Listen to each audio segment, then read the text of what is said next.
So welcome everybody.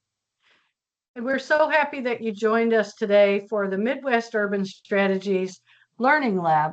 And we are happy to be hosted with Jeff Smith and Lydia Sullivan of Futureworks System, and we are going to be discussing data today. So we are super excited about that.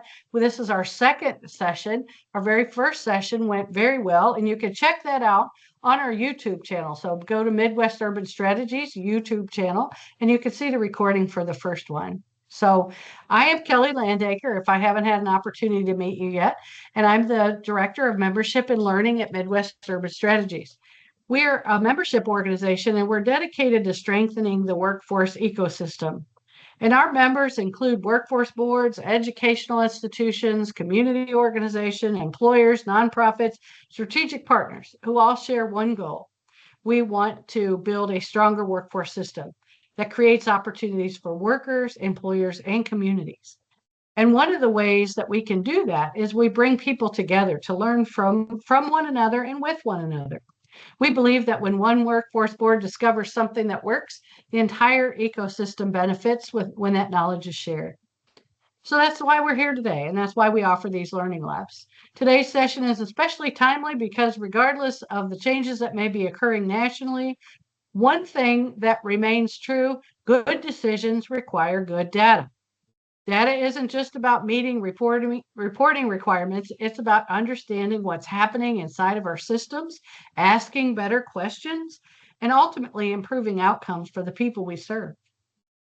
Our presenters are from Futureworks Systems, who are going to help us think beyond compliance and explore how operational data can become a practical management tool, helping us understand participant engagement, training success, economic mobility, and where opportunities for improvement may exist. As you'll see throughout today's presentation, it's about understanding the journey and not just measuring the destination. I got that right from them. And as always, we'd like this to be interactive. So make sure that you put and introduce yourself in the chat. Let us know who you are, what organization you're from, and where you're joining us from in terms of what state or what city, whatever you'd like to put. And throughout this presentation, you can feel free to put comments and questions in the chat, and we'll keep an eye on that. But we're going to save those questions till the end, and we're going to have a conversation. We'll have a little bit of time for Q&A. And so with that, it's my pleasure to introduce Lydia and Jeff from Futureworks Systems. Lydia and Jeff, the floor is yours. Yeah, thank you so much. And by the way, I don't mind the interruptions throughout the Okay. session as questions pop up. Feel free to stop me and we can address them, as they happen. And then obviously at the end too, we'll tackle any questions then too. But welcome back to Learning Lab 2. Whether you joined us for Learning Lab 1 or if this is your very first session, we're glad you're here. In our first session, we spent our time understanding where workforce performance begins. We followed the journey of participant data from information being entered into case management systems to the participant individual record layout or the PEARL, and then ultimately to the federal performance measures that all of us know so well. So today we'd like to switch our perspective, and instead of asking how are these measures calculated, we're going to ask something much more practical, probably to the majority of us, and that's simply how can we use the same data to make better decisions before the performance report ever is even published? If we're only looking at our WIOA performance outcomes after they're reported, we've missed dozens and dozens of opportunities to learn from the data while participants are still moving through our programs. Whether you're a case manager entering participant information, or if you're a data analyst and you're building reports, or even a program manager monitoring all of the performance, or even think about board directors trying to understand whether the investments that they're making are truly making a difference in the lives of the participants that we serve.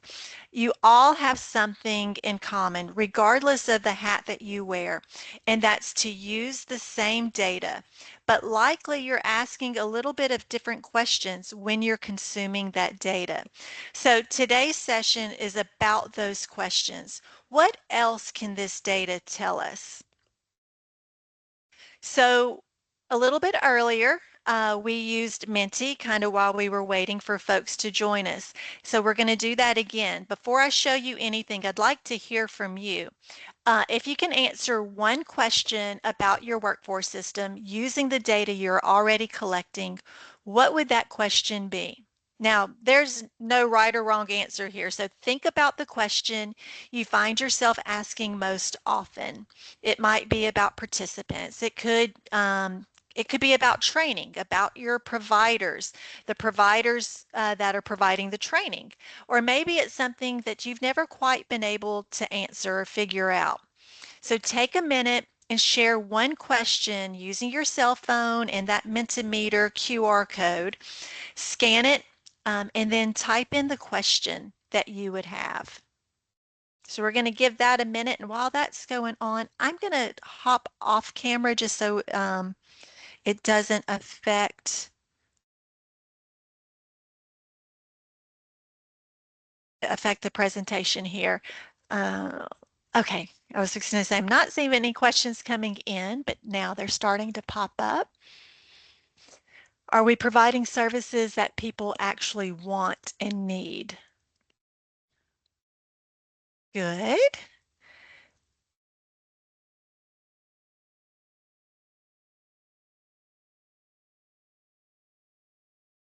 How about others?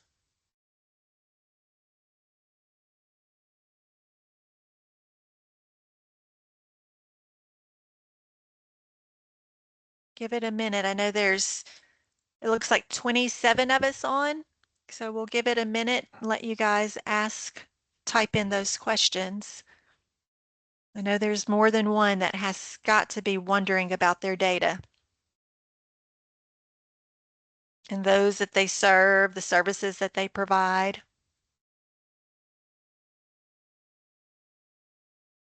What would you want to know?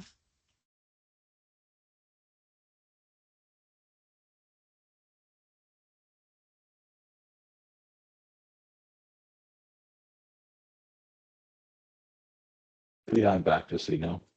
Oh, good. Thank you.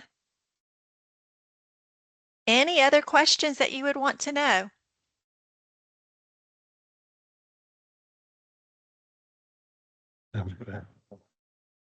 I see folks are putting some into the chat.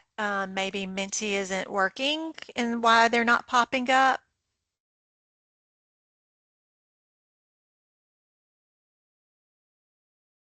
See if I can open up that chat box and see what some of these questions are.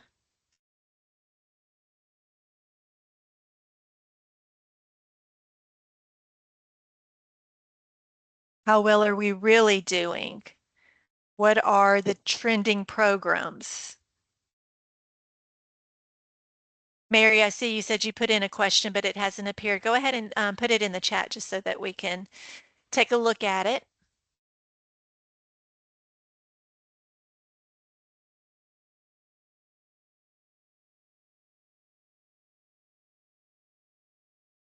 Yeah, that's interesting.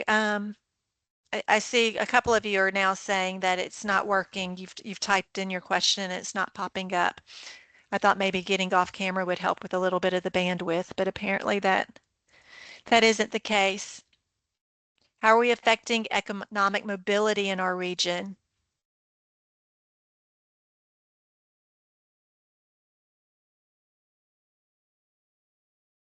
Yeah, I'm only showing one of 27 responded on my end, Kelly. Well, I see them coming in through the chat. Feel free to continue entering those into the chat portion of Teams. Who's getting the best outcomes from training? What kind of training did they receive? Oh, that's really good too.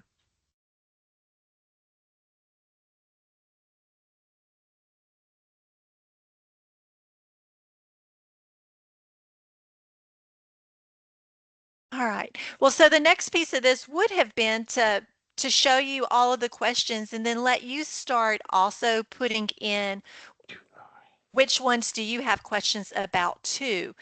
So if there were repeats, and almost kind of rank them, start sorting your questions. But that's okay. We're going to move on from that. And again, if you open up the chat, you'll be able to see what other people are asking. And you certainly can weigh in if you agree and you have the same questions that they may have. Kind of reading through a couple more.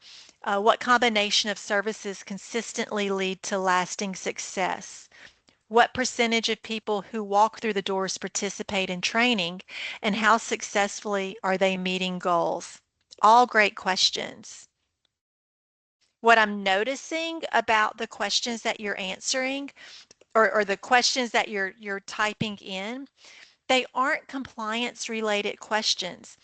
No one up to this point has asked, hey, what's our employment Q2 outcome, or what is our MSG? It isn't because compliance measures aren't important. They absolutely are. But these are management and leadership type questions that we really want to have answered, and have them answered regularly so that we know what's going on throughout a participant's journey. And honestly, just based on your questions, you've kind of set today's agenda of what we're going to discuss. So looking at the questions and knowing the questions that we have internally at Futureworks, we can start taking a look at those questions that really aren't so random anymore. They tend to fall into a handful of themes that every workforce system can explore using participant level data. Who are we serving? How are participants engaging with services? Are participants completing training? Are participants improving their economic situation? Where are outcomes strongest and where can we improve? And I think if, looking at the chat and going through each of those questions, we can kind of bucket those questions in those bullets or in the themes that are on the screen. So let's think back to the questions that have gone into the chat piece. So I'm pointing out where they're really not around the federal outcomes. Again, those measures are incredibly important. They define our federal accountability, but they're not just questions that are on the top of our mind every single day. And that's because the federal measures tell us what happened. For example, employment Q2 tells us whether a participant was employed in the second quarter after exit. Credential attainment tells us whether the eligible participant earned a credential. Median earnings, it's going to tell us if the earnings of the participant employed is meeting what our goals are in that second quarter after exit. Those are all outcomes. They're essential. But workforce professionals are usually needing to answer another question, and that question is why? Why are participants leaving training? Why are wages improving in one program but not another? Maybe why are outcomes stronger for one provider than another? Why do some participant populations experience better outcomes than another? Those aren't outcome questions. They're operational questions. If you're a case manager, you may be asking why participants disengage. Why can't I keep them involved in training or attending the services that we're scheduling for them? If you're a data analyst, you may be looking for trends across providers or populations.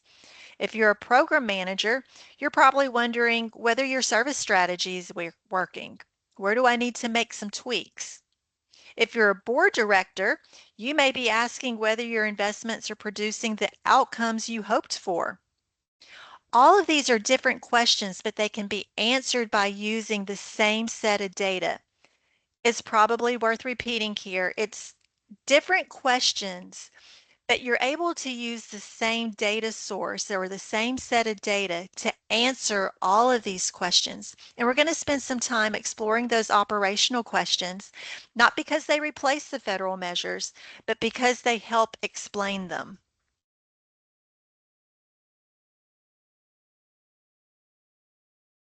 Sometimes things really stand out about the questions that you've submitted.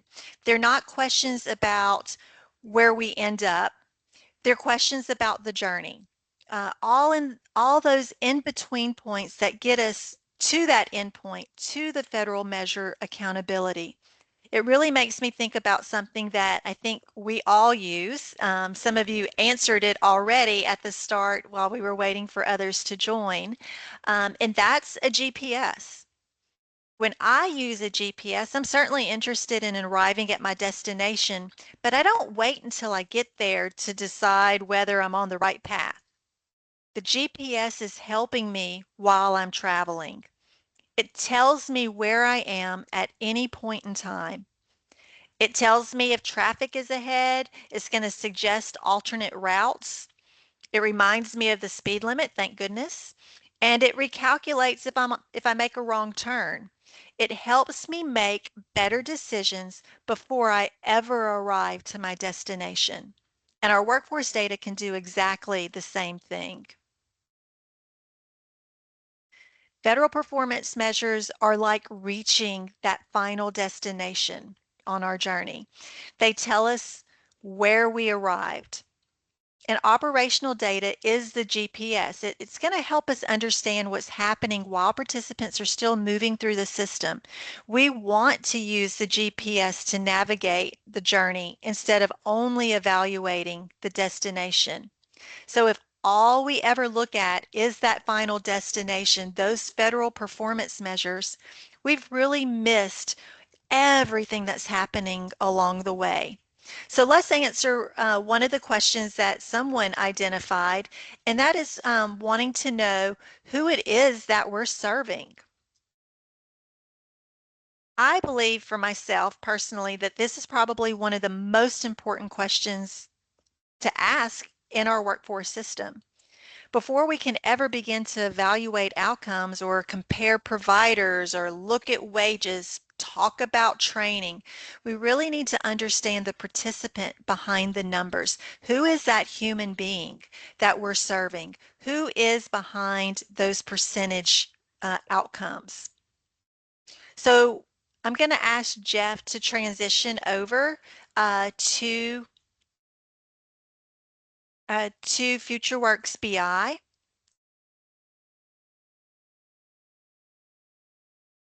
And I Okay, can't, you, okay, you see I it? can't, no, I can't see the screen from where I'm sitting, so you're going to have to let me know when you're there. I don't think I can see that at the same time. Okay, I it should could be be wrong. up. I'm on a hotspot. It looks like, my internet went out in the very beginning of this, so I'm on a hotspot. So hopefully this moves smoothly and you can hear me okay. Oh, Am I I can We see, can yep, see the table. yeah, I can you see can it see the now. table? Okay, great. Yeah. So So, you go ahead. I'm just on the education level, just so you know. okay. Yeah. So I was going to say one of the advantages of looking at the participant level data is that it's going to allow us to move beyond just simply counting those participants. Sure, it's important to know that in our fictitious state that we're looking at on the screen, that we served 42,000 participants across that entire state.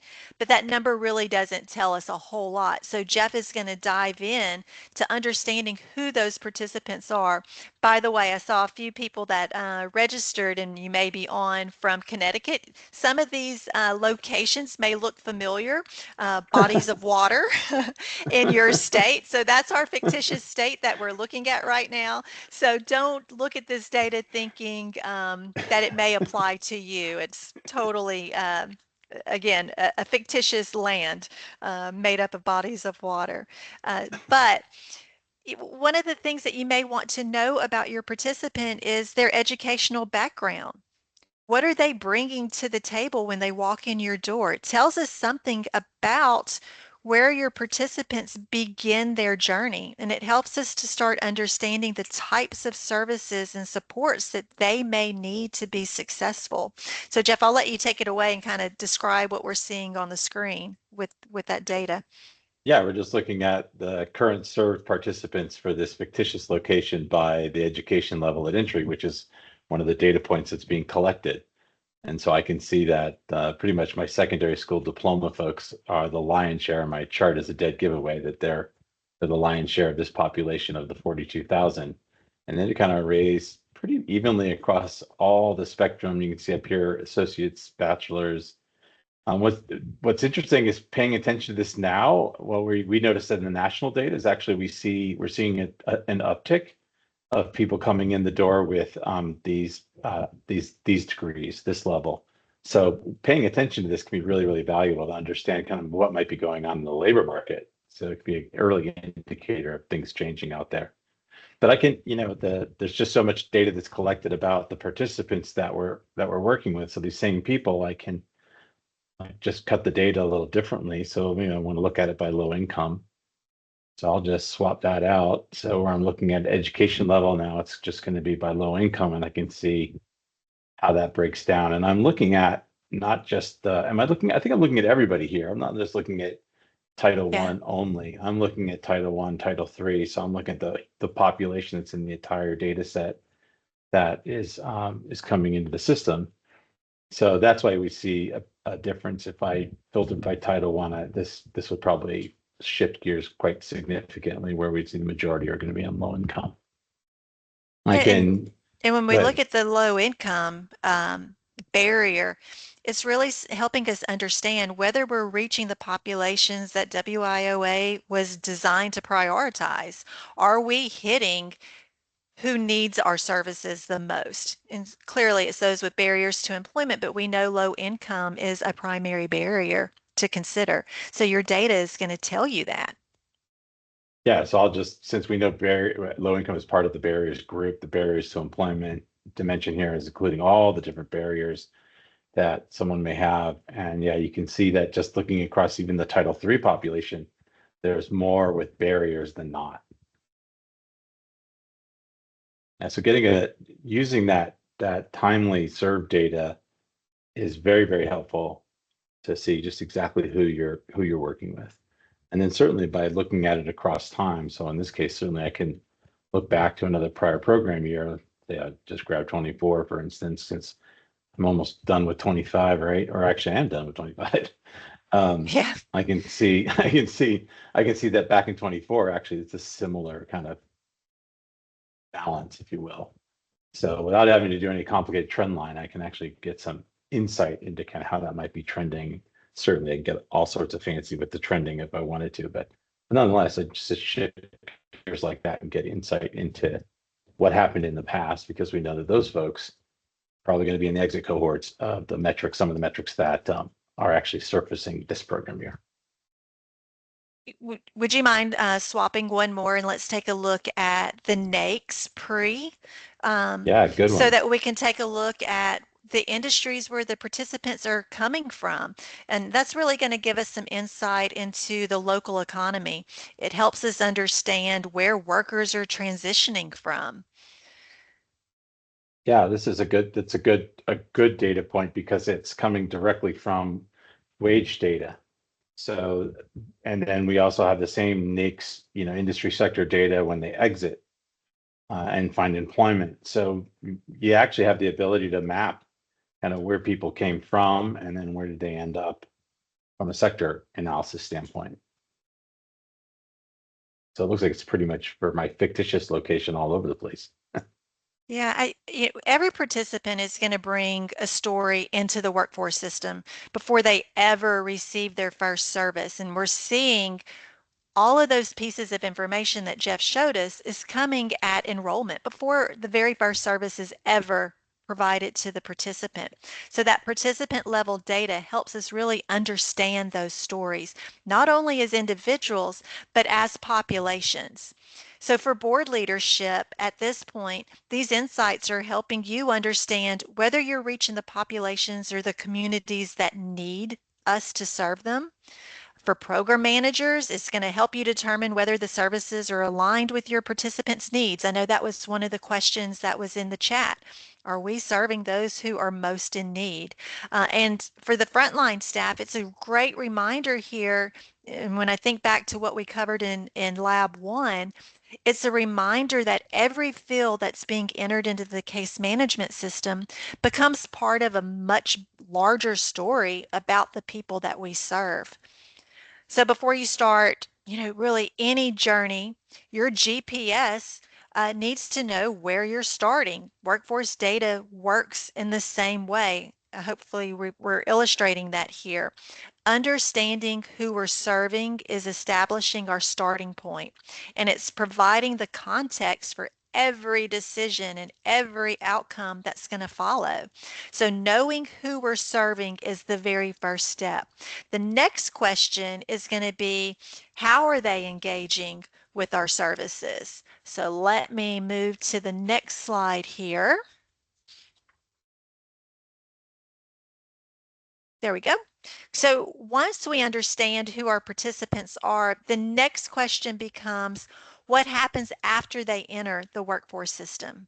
Again, think to your own GPS for a moment. It doesn't simply tell us where the destination is. We know that. It's also telling us how the trip is progressing. It's altering if there's an accident ahead of us. It's recalculating the route if it's necessary to do so. It's updating your estimated arrival time. I would say, give us a show of hands how many of you try to beat that arrival time if you take that as a personal challenge. And then the number of miles remaining. Our workforce data can do the exact same thing. Participant engagement tells us what's happening while the journey is still underway. It's answering questions like, are participants actively receiving services? How long are they remaining engaged? How much time are they spending in training? Are supportive services being utilized? Now, I just listed a number of measures, and none of those that I've listed are report results. They provide context. They're telling us something about our participants and helping us make those better decisions. So in these examples, there's certainly signals leading to that final outcome. They're helping us understand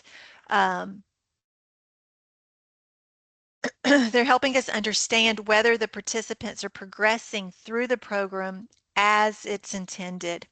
So Jeff, I'm going to let you jump back over to the site, and let's use the example, the bullet on my screen currently for average days in training. Okay, you should see the screen right now, I'm guessing. Yep. I mean, the beauty is that the data contains enough information in there for us to calculate an average day across people that are in training, a group of people that are in training, right? So I'm looking across all of the boards in this particular fictitious state, and I can see what the average number of days for served participants right now that are in training, how long they're staying in training. And so you can see it's pretty much evenly balanced across all of the boards here. And you can note I opened up this one in particular because I see a drop here where one's at 119 and the rest are 300 and something, right? So I'm thinking, oh, these folks must be doing some more longer term training, and this must be a bunch of probably short term training is drawing that average number down. But the beauty is that I have insight into kind of asking, better questions, so I would certainly want to dive in and understand exactly the type of training that's being delivered at this board, and even by the occupation trained, which can be an indicator of whether it's going to be long term or short term. So such as truck driving versus, getting your LPN or something like that in healthcare. Is there something you wanted to show on this screen, Lydia, in particular, aside from what I covered there? Not really in particular, but I think it's just important to note that, when we see if a participant is spending maybe longer time in training than we expect, that's not necessarily a problem. And I guess the reverse would be true. I mean, you gave the example of short-term training versus long-term training. I think those are kind of the no-brainers where you already have those expectations. Truck driving training is typically 4 weeks, for example. LPN training may be 2 years. So a significant difference in that timing. But it's really a question that can then lead to more questions, like, is the program that the participant in designed that way? Again, reflecting on those two examples, truck driving versus LPN, we know their timelines are designed to take that amount of time. But our participants may be waiting for a next class to start. Is there a lack of supportive services maybe that may be delaying a participant from completing a program? And so they're sitting in that training service a little bit longer than you anticipated. Are there barriers that we should maybe understand that may be keeping them from completing their training or even starting training for that matter? So notice that the metric really didn't provide an outcome here, but it did point towards better questions, really understanding what's going on with your participants. And I'm glancing over at the chat, and somebody's asked the question, Tressy's asked, are industries with longer training leading to higher median earnings? And I'm not going to ask Jeff to do that on the fly, but yeah, I mean, we could answer that question. We Yeah. could start looking at the industries where your participants are landing post service, and then what are their median earnings. So yeah, I mean, you have all of that data available to you because you've been collecting it on your participants, and we have wage records also to help answer those questions. So yeah, you can get down to that level of detail, Tressie, and I'm so glad you asked that question. So when we're looking specifically at how participants are engaging in our services. I'm going to switch it back over to the PowerPoint real quick. For case managers, this is engagement data reflecting the work that's happening every single day with the participants. This is what you're doing with your participants. And again, being reflected in the data. For analysts, the measures help identify trends across populations and programs. We can go back in time. Jeff showed us in the previous example where he went and looked at program year 24. I don't know if you noticed whenever he opened that drop down, I mean, you have data all the way back to the beginning of WIOA. You can really start trending that out. You could see what happened pre-COVID, post-COVID. See where you are. Have you regained where you were prior to that event? For leadership, engagement data provides an early indication of how programs are going to function long before the annual performance reports are ever released. I think I mentioned that a little bit earlier, but it certainly holds true in this example here again.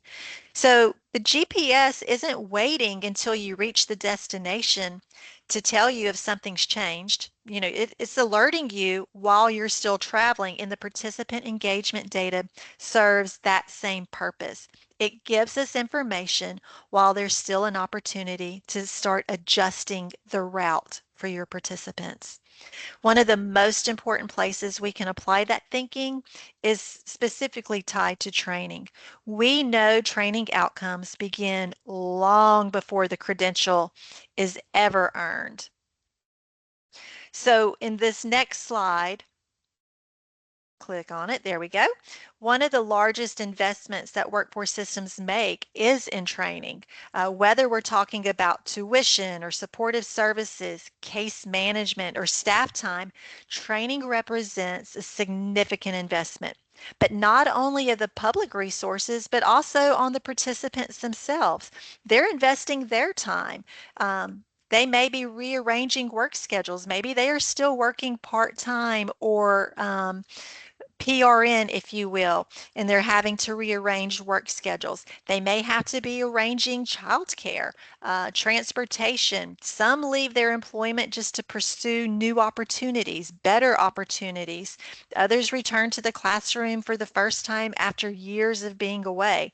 So it's certainly a training investment on both ends, both with the workforce system itself, workforce professionals, as well as the participant. So one of the most important questions I think we can ask at this point is, how do we know that that investment is progressing as intended? You know, federal reporting is going to help us understand the important outcome of that investment, which is credential attainment. Did that eligible participant ultimately earn a credential? But there's a lot of other opportunities to better understand that journey long before the credentials earned, or in some unfortunate cases, not earned. So we can see how many participants have completed training. We can start understanding how many withdrew before they ever completed the training. We can explore how long participants typically remain in training. So none of these measures replace the credential attainment, but they help explain it. So Jeff, I'm going to again let you move over to the site, and let's take a look at credential attainment and the withdrawal of uh, training. And I Yeah. can't see the screen super well, so you might have to Okay. Yeah, talk I me can. through this one. Yeah. Well, you put together this one, which is a great one because I really like how you grabbed the Exeter group. So we could look at the percent withdrew from training of that group. So that rate. So if you worked in reverse there, you could come up with what the training completion rate is for that group as well. But this is that with the withdrew rate. And you can see how it's a rate across all of the different boards. And there's the numerator, denominator, and the credential rate in those three columns that right before the withdrawal rate. So you can get a really good idea of kind of what's going on at the board level here. And we certainly could open up at the center level, but you can see that some of these areas, for the most part, I mean, you look across this entire state, I fictitious state, that the completion rate is actually pretty good. And you can see the credential rate kind of varies a little bit. You see that for the most part, it's sitting upwards in the 70, probably averaging around, well, it's averaging at 70. So it's sitting in that range, but some are pretty high and some kind of fall a little bit lower, and they've got also small numbers. But like, to Lydia's point, now I've got a lot of insight here, and now I'm really curious about where are the what trainings are actually have the highest withdrawal rate, and is there a pattern across all of the boards, or maybe within my board? One I thing that may want to look at it by the populations that I was looking at earlier, to get a sense of how that's cut. One of the things that we had looked at as we were kind of putting this presentation together is thinking, whenever there is a credential rate that's similar across areas, that's really great. But is it telling the same story? So do me a favor, will you sort the credential column? And it doesn't matter if you put it highest to lowest, lowest to highest, I'll let you pick. Sure. But there are two fictitious boards whose credential rate is at 70%. 70 point something. They're very Hmm. close. I can't remember the Hmm. names of them, and again, it's tiny on my side, so I'm struggling to see it. But one has a training withdrawal rate of 6%, and the other has a withdrawal rate of 10.5%. So now we have a very different conversation, right? While their rate is very close to one another, that withdrawal rate starts a different conversation. The question is no longer simply, did the participant earn a credential? Now we're asking, what's happening during training? A participant encountering barriers? Are the supportive services reaching those who need them? Are there opportunities to improve the participant success before the training's over? What's going to keep them from withdrawing in that training? So that's where those additional measures that are providing context become really valuable. So let's think again back to our GPS analogy. If you're taking a long trip, you don't wait until you've reached your destination to find out if you've taken a wrong turn. That GPS is helping you along the way understand what's happening while you're still on the road. The training measures serve a similar purpose here. They're giving us information while that participant's still on their journey. And when we understand that journey, we have opportunities to improve the destination, make some pivots as we're going to help them be successful. So before we move on, Jeff, was there anything else about this one that stood out? Somebody has asked in the chat, can you see which training providers have participants that? Absolutely.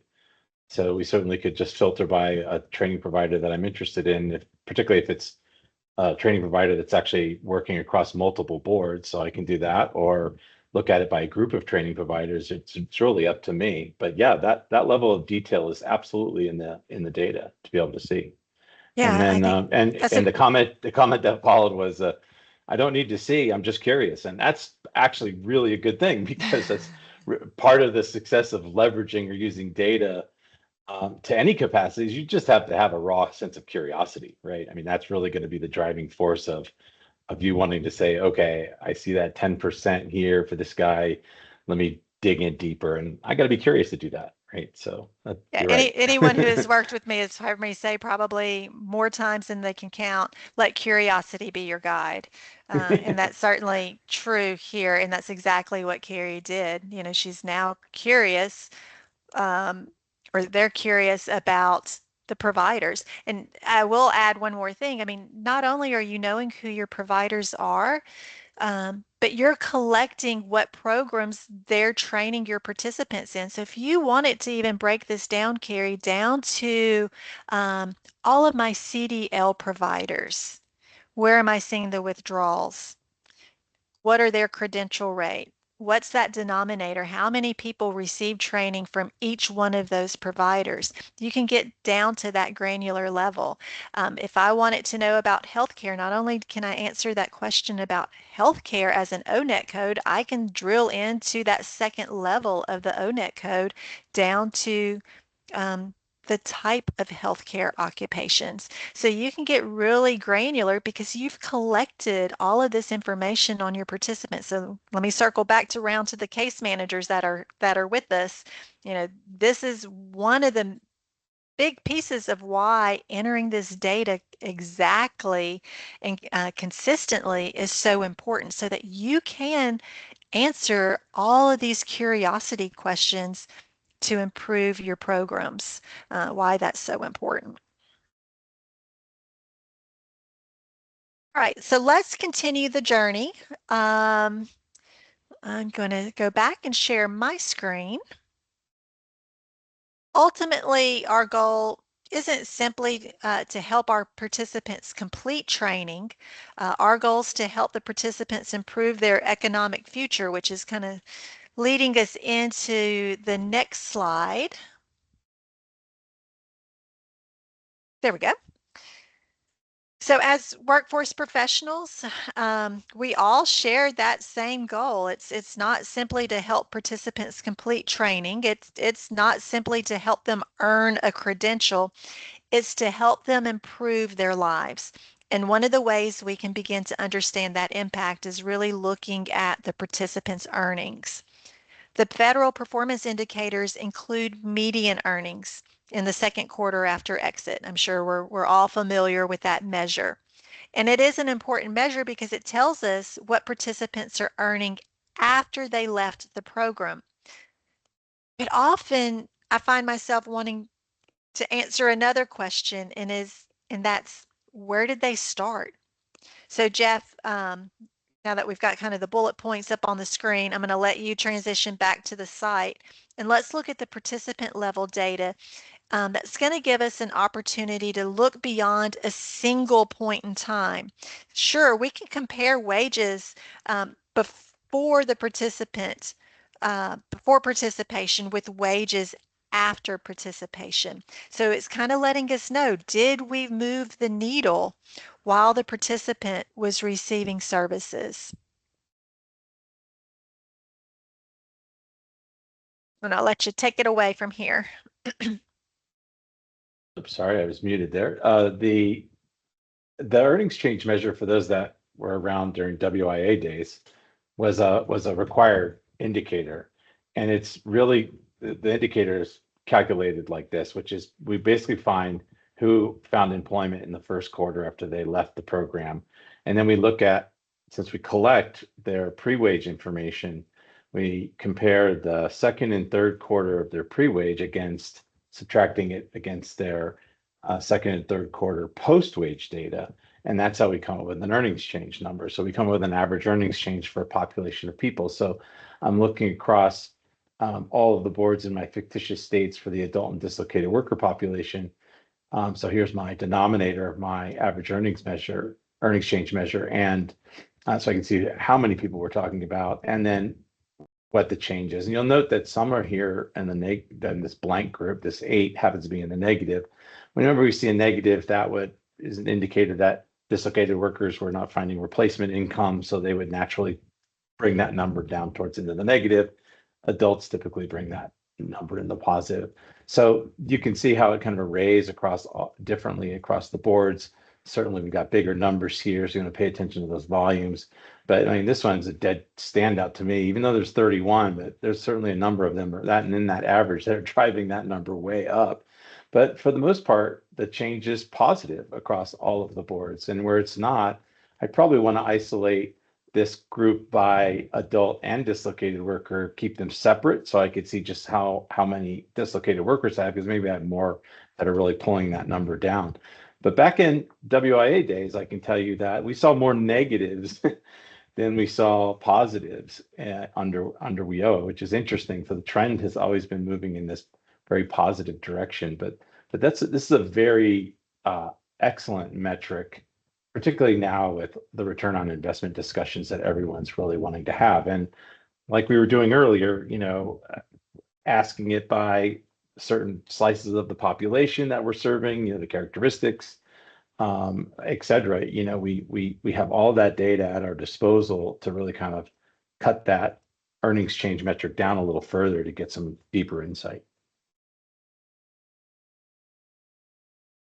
Yeah, and I will just add, certainly looking at earnings change, it's not to replace median earnings or any of the federal indicators. It's simply to add context. It's really helping us understand whether that participant is experiencing economic growth over the course of their workforce journey. Again, it's not replacing median earnings, but it lets us know where they started compared to where they ended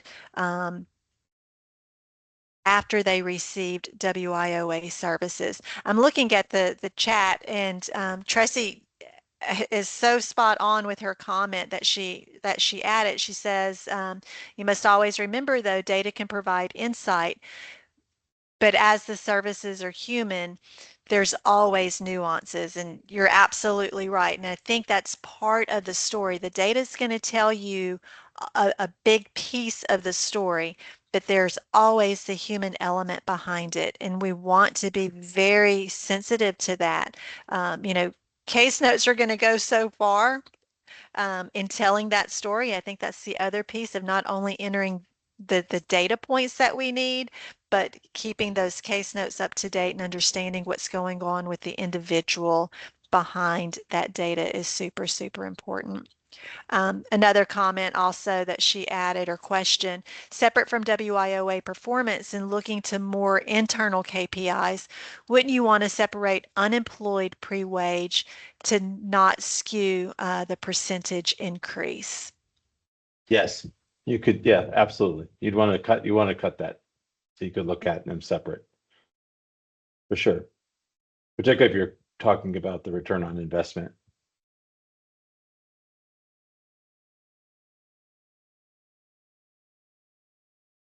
Lydia, did you want to go to the next one? I can't remember the flow. If you wanted to jump right to that one about sectors because it's in the same vein. Yeah, we certainly can. I was just kind of looking at my notes, what else I wanted to talk about on this one, and I think you pretty well covered it. But just because it's in front of me, I'll just make mention of it. If if a participant enters a program, say earning $8,000 a quarter, and they exited earning $14,000 a quarter, it's really telling us something different than simply knowing their post-exit earnings. Again, in our case, we're reporting on median earnings. But we're beginning to really understand that change and not just a status, just going back to operational metrics versus the federal measures. We begin to aggregate that information across participants. We start gaining, that insight into the impact that our programs are having. Again, better questions using your data. I will say whenever we're looking at the impact and improving economic futures for frontline staff, I think what's important to think about is that every service that you're documenting and every interaction that's being recorded is contributing to understanding the participant's journey, what's happening from start to finish with them.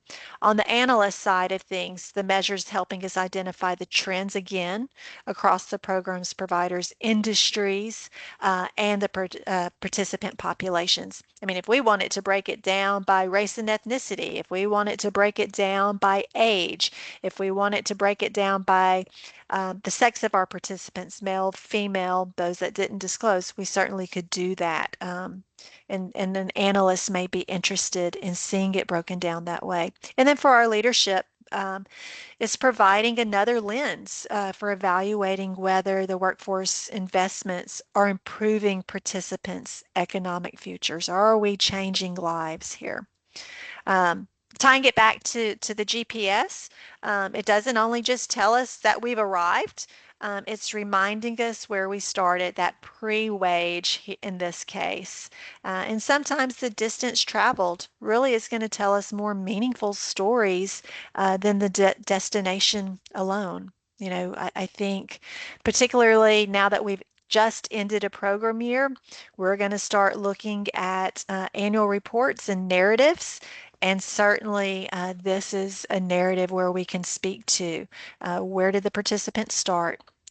What happened to them during the journey, throughout their services, all the way to that final destination. So earnings change really gives us that perspective. It helps us understand not only where the participant is today, but how far they've actually come.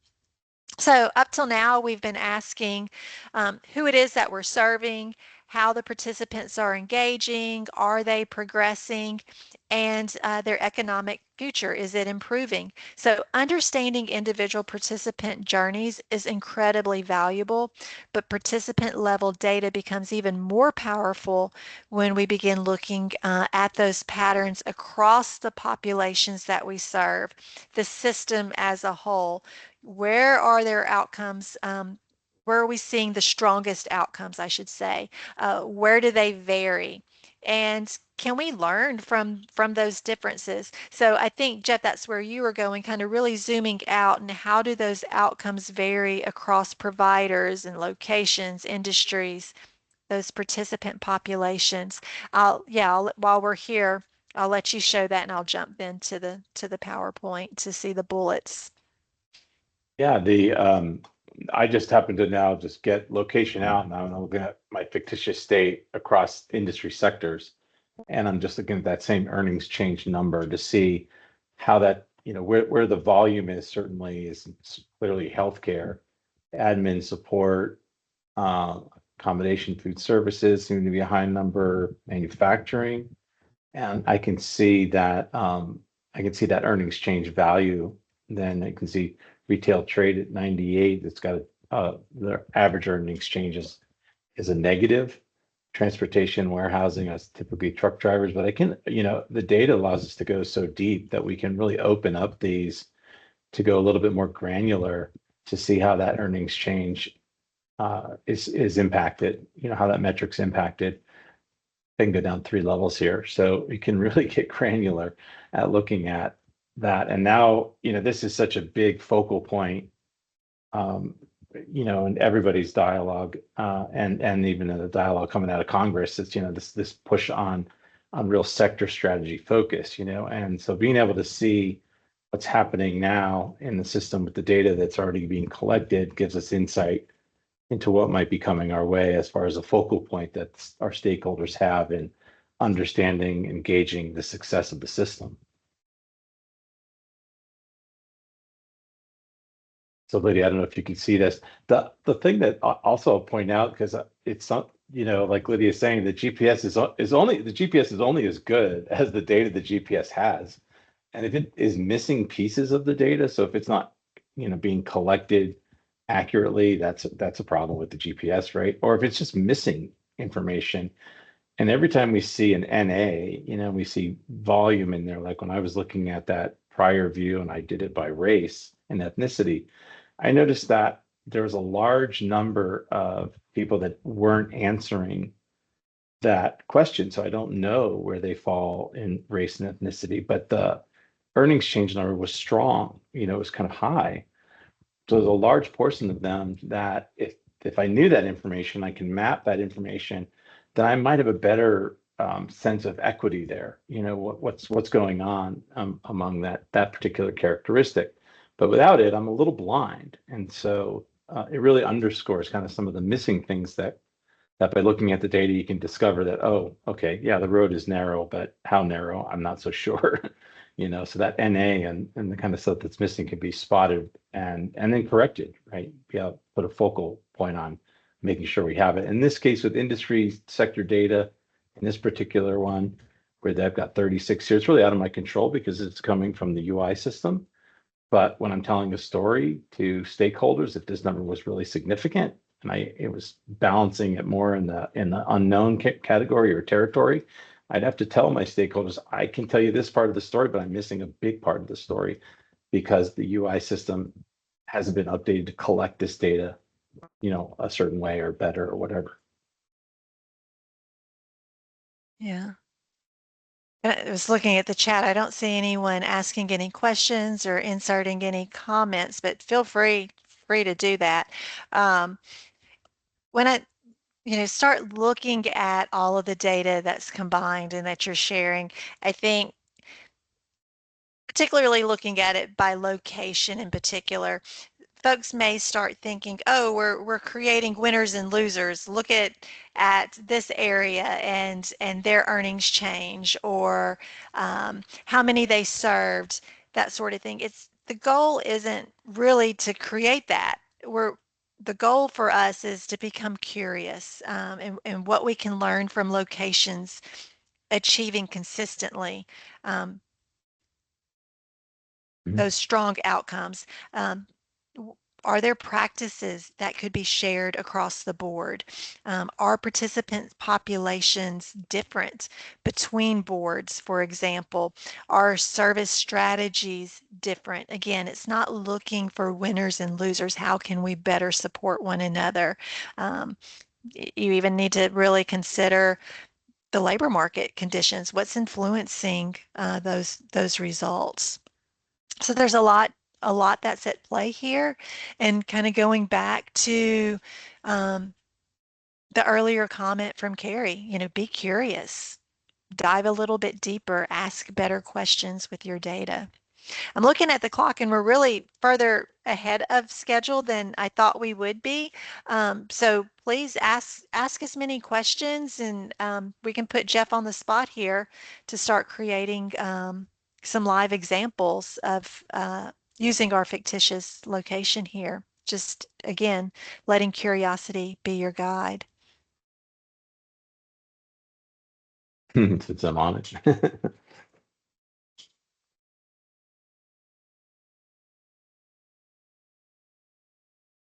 Yeah, I'm really curious because the employment Q2 metric, right? I have a lot of measures here that I can mess around with, but I'm just kind of curious on how many employed in Q2. That's the Q1. Did I add that? Wasn't even paying attention if I added that. Yeah, no, I didn't. Darn it. Yeah, I did. Okay.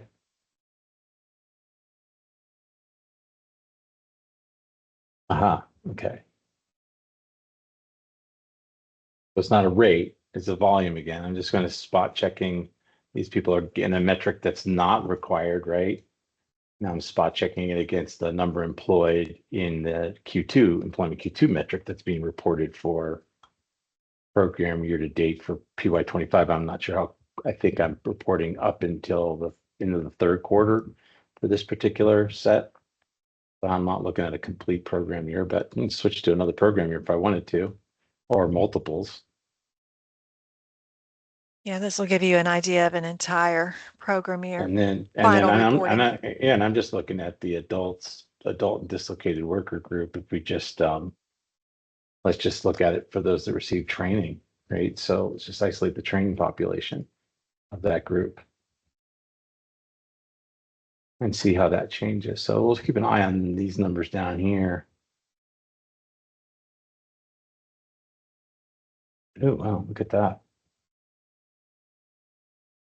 Clearly the average is being skewed here in some way, shape, or form. That is not right. That is remarkable. Oh, maybe it is. I mean, someone may have really been down. But these numbers don't look right to me. Anyway, I've got kind of digress here. Yeah, well, and I think you mentioned it as well too. Typically what we see with data is that when you see the large negative dollar amount earnings change, typically it's due to dislocated workers and those replacement wages. It's very difficult in many cases for dislocated workers to earn what they were receiving prior to their dislocation. Yeah, so now I've got change here, and now here's the average earnings, not the median, average earnings for this population, these folks here. So that paints a little bit of a different picture. I mean, certainly median gets us that middle number. So the average, can get skewed in both directions, right? But when we analyze and slice and dice data and really cut it and disaggregate the heck out of it, median can be really complicated to calculate and surface quickly. So we use average earnings to be able to analyze. That gives us a good indicator of what we might want to dig into when we do want to be patient and wait for median to show up. I know someone had asked one of their questions when we first started was about how are they affecting economic mobility in a particular region. I think this would be a good example of answering that question is being able to look at those average earnings and earnings change. I mean, you could even estimate the annual earnings at this point. Mm-hmm. Yeah, absolutely. Absolutely, you can. As a matter of fact, that's probably, I believe that is a metric already built in. Yeah, right here. And then estimated total. We'll just stay away from that one. So we're going to look at all employed, anybody that was employed, any exitor that was employed. We're going to Yes. look at, we're going to estimate the average. So this average is not a multiple of 4 on that, but it's darn close, isn't it? So, Oh but yeah, this it is looking certainly at, is. yeah, it is, and that's why the estimated average is a pretty good proxy. But the fact that we're looking across any and everybody that got employment, so we don't really care if it's quarter 3 or 4, 1, 2, right? So we're looking across that 4-quarter period of employment, and then we're grabbing the wage information, totaling it up, and coming up with an estimated average.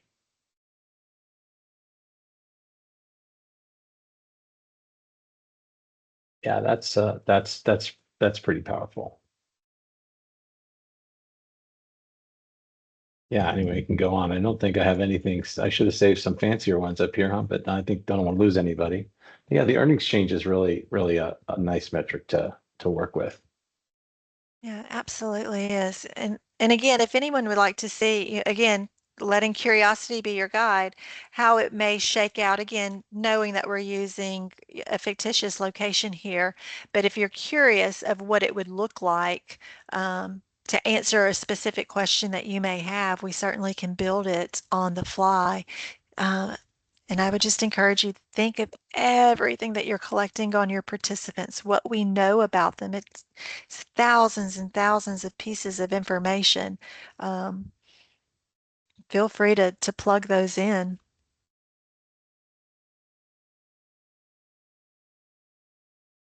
Yeah, so now I'm just looking at this by the different service levels. So career services only versus those that receive training and career services for my fictitious location. And so it's a common question, right? Does training does training pay off? And one would naturally say yes.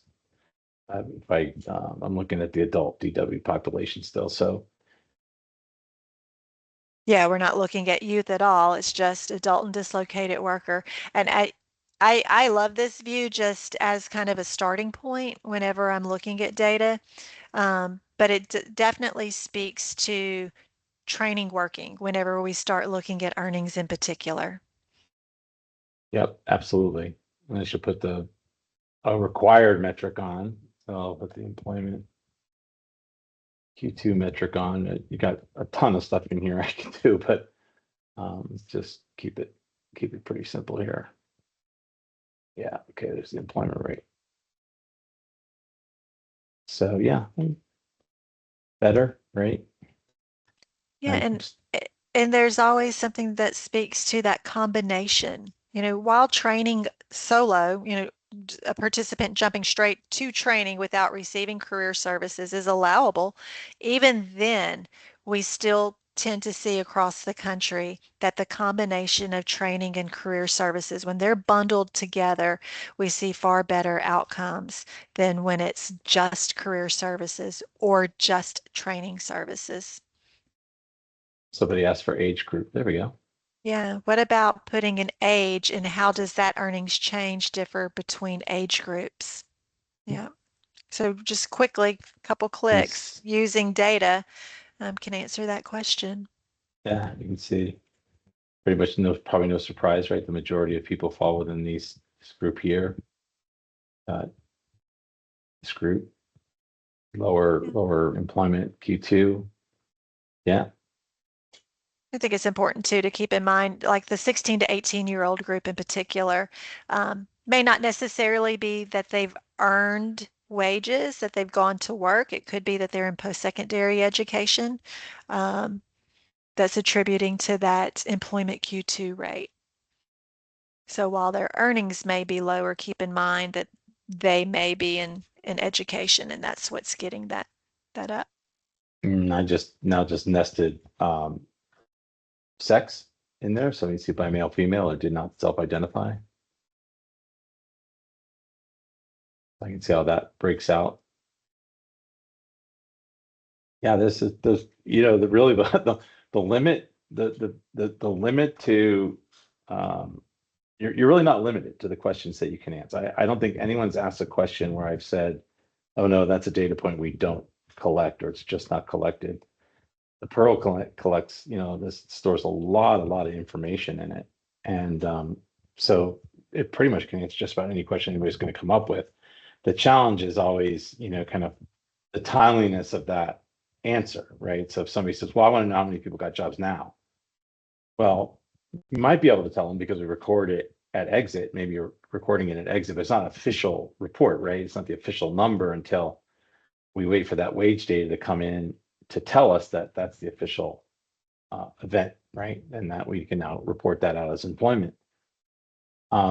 So that lag can frustrate a lot of people, but like Lydia pointed out, knowing the operational side of who served and whatnot, you can do all the analysis on the historical folks that exited and had outcomes and see their characteristics and juxtapose that against the served people and what you're doing to the existing people. Well, are there similarities, right? Did you do the same services to that population of people that have exited and since reporting outcomes that you're doing now, or did you make changes, right? So you can really get some really good insight, even though there's this lag. And there, most census data, all BLS data, a lot of that is all lagged. So we all have to wait for some of this stuff to mature and get collected and then get reported out as an official record, right? So we're all on that same boat, but we're certainly not hogtied or Yeah, I blind. think I think that's significant to point out. I mean, right now we're looking at a history lesson because this is all Exeter data. This is after the fact. What can you do with it? Why is that important to see Yeah, that history? And I think you spoke to it is really understanding what happened, what were those characteristics that drove the performance there. If we make yeah, zero changes, you're going to get a very similar result moving forward. yeah. Now, let's say I see, oh, my male participants maybe need a little bit more hand holding. Now, in this particular screen, I'm not seeing significant jumps, where the females are performing leaps and bounds over the male participants. So it may not be the best example here, but there's some slight variations. And so let's say we know we need to concentrate a little bit more on our male participants and we start making some adjustments in our services. You have Mhm. to keep in mind that that is a slow turning ship. When you start making changes and improvements to your processes, you're going to start seeing those changes down the line because of those lag periods and the way data is being reported to USDOL. And if you're not familiar with the timing of performance, which we spoke to in Lab 1, it's worth revisiting that to see how far down the line it is where you're going to see the effects of the changes that you make. I just happened to make an adjustment here because, to my point of juxtaposing the now versus the history lesson, Mm-hmm. I just put the served metric on the column, on the grid, on the table. So I'm looking at the served participants by the cut of age and by sex. So I can see the volume that's currently in, right, being served. And I put the denominator of employment Q2 metric on because that's an exit cohort, right, that I'm reporting out on. And I can see kind of the volume, right, differences. Folks that were served a while ago and now have since exited, and now we're finally getting data to report them out. How does that compare with what we got going on now as far as volume is concerned? Pretty darn close, to be Yeah. honest with you. Look at Yeah, it, and not you're a looking not a at drastic difference, is no, there? and yeah, this is telling me that I'm probably looking at almost a complete program year of data. I didn't look at the status of this data, but that's kind of a dead giveaway to me that we're probably looking at a program year. It speaks to consistency, if nothing Hmm. else. Yep, yep, absolutely. Yeah, so you can go kind of crazy, right? Your curiosity can drive you a little crazy because you can go down rabbit holes and then hit a dead end. And so my advice is always to just keep track of your breadcrumb your approach with your questions.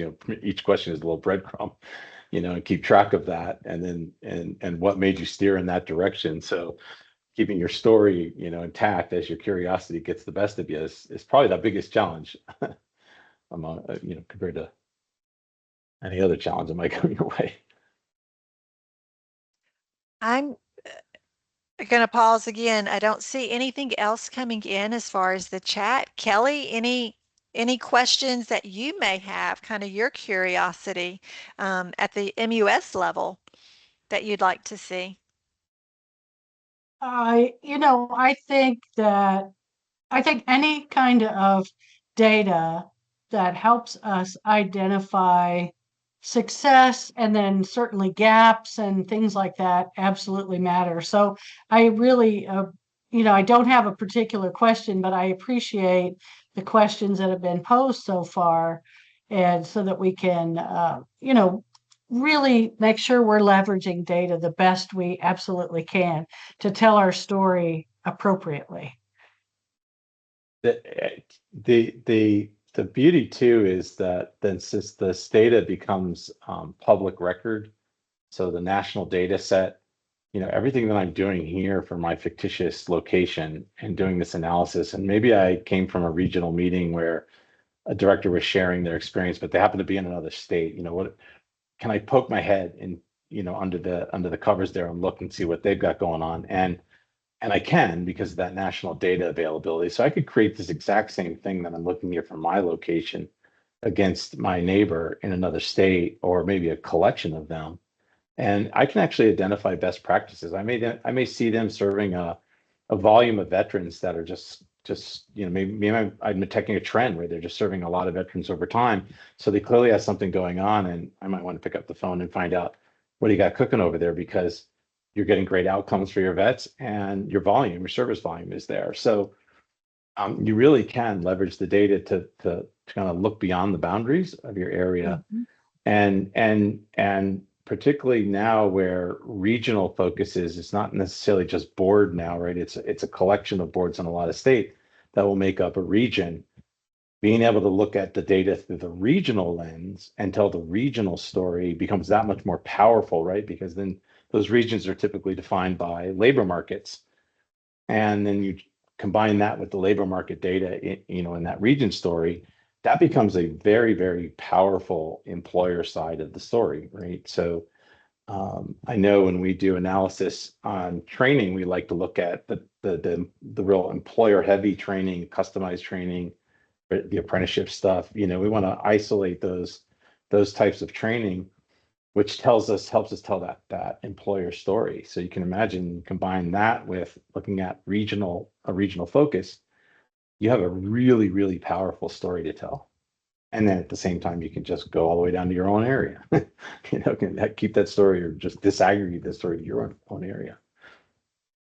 Yeah, very powerful. But yeah, that national set is something that everybody should be aware of, because eventually, what my little state here, where all this activity is happening, eventually makes its way up into the public record, and that becomes the story, a source for Congress.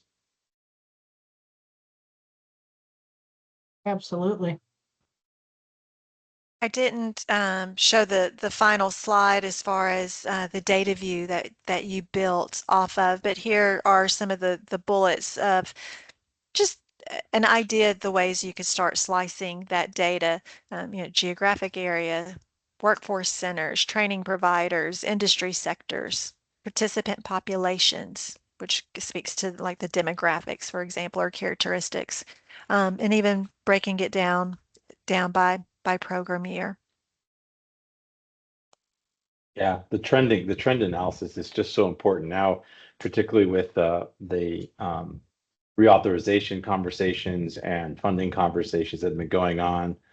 And I just did an analysis for New Mexico, and I was just so amazed at how they've had this like year-over-year increase in service volume, but yet their purchasing power, as a result of just the way funding is, the purchasing power has dropped like 13%, but that they're from 21 to like 25, they had a 71% increase in the number of people they were interacting with.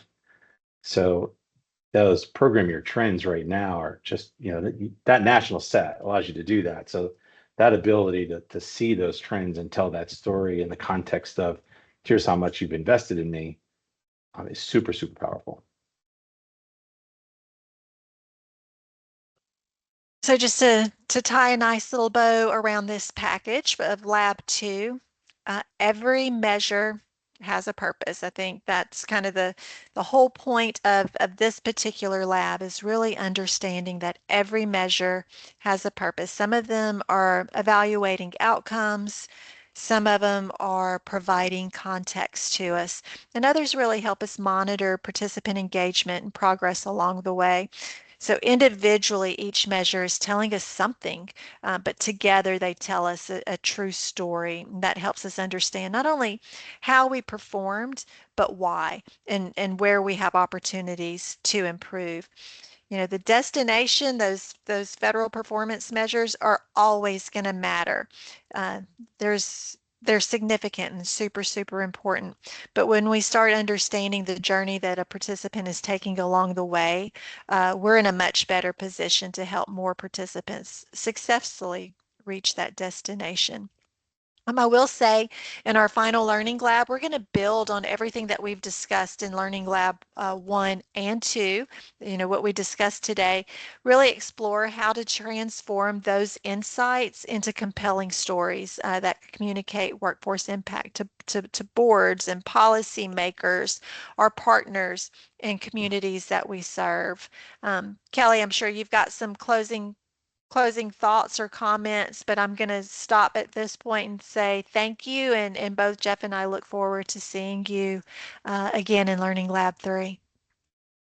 Thank you so much, Lydia. Once again, this was a great discussion. I look forward to our third session. And just so everyone knows, if I did send out this in the email earlier today, copies of the PowerPoint. If you did not receive that, I will include it when I send out the notice of upload of this recording onto our YouTube channel. But on behalf of Midwest Urban Strategies, I want to thank all of you for coming today and for joining us in our learning labs. We absolutely love learning together, and this is just another perfect example of why it's important so that we can tell our story. So if anybody has any final questions or anything at all that you would like to ask while we have Lydia and Jeff here, go ahead and ask. Otherwise, we're going to wrap this up. Any final questions? I want to give another few minutes.